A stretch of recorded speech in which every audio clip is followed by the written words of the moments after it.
So I have one remaining question to conclude. It's in a different area, and I'm not sure whether this is going to be quite light-hearted or extremely controversial. So the question comes like this. Bhante, do you think that those of us with Scottish conditioning have any particular challenges in our path towards enlightenment? There's more.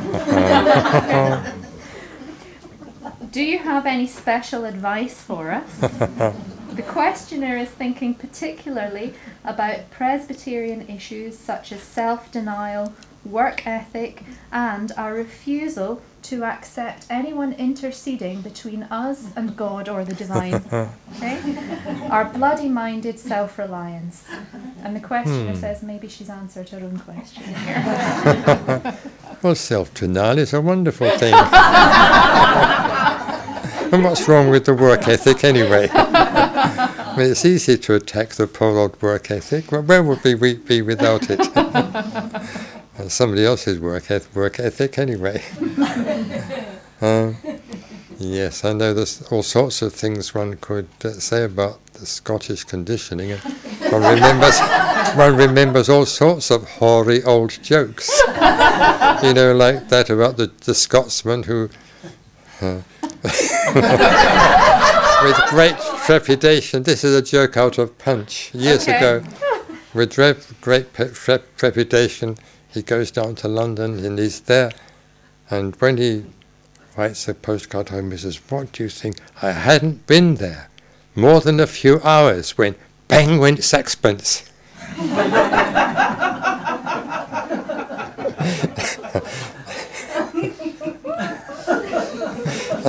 Yeah, so you see the sort of reputation the Scots have sometimes had south of the border.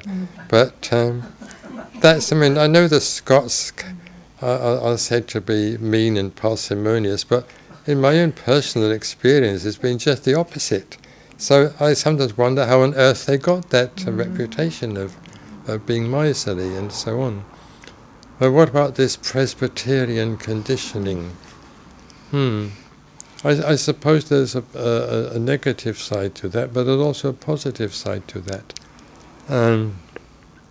The Presbyterians, as far as I remember, they laid great emphasis on the Bible, on Bible study, Bible learning, and that means that they laid great emphasis on literacy. And I think it's partly for that reason that there is a very strong, what shall I say, ideology of education in Scotland, and that continues, I know, down to the present day. So there is a positive side to that Presbyterian conditioning. So perhaps we shouldn't dismiss it entirely. But I can't say that I've particularly noticed any aspects of Scottish conditioning, if there is such a thing, that need to be corrected from a Buddhist point of view. I suppose that Scots are victims to the same human conditionings as English people are, the Welsh, the Irish, the French, the German, the Indians, and so on. They just manifest in different social and political terms. But if there was... Yes, if there was anything that perhaps distinguishes the Scots, but distinguishes in a positive way, I would say this stress on the importance of education, education in the true sense, not just education in the sense of book learning, and perhaps that does go back to these black-coated Presbyterians. I must say, some years ago, even before the FWB was started, I was invited up to Glasgow, I think it was to the university, to take part in a religious conference. And all the other participants were Presbyterian ministers. And I must say that I was very impressed by the high intellectual standard of what they had to say. And they were very eloquent men. And I couldn't help appreciating that. I didn't agree with what they said. In fact, I often very strongly disagreed, but it was quite clear that they had put a lot of thought into their position, and they expressed themselves very clearly, very precisely, and very eloquently.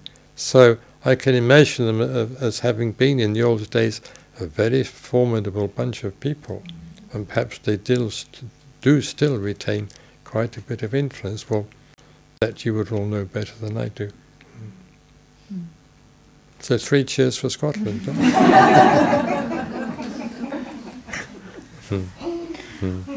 Well, thank you very much, Bhante. I think we got off very lightly in the last question there.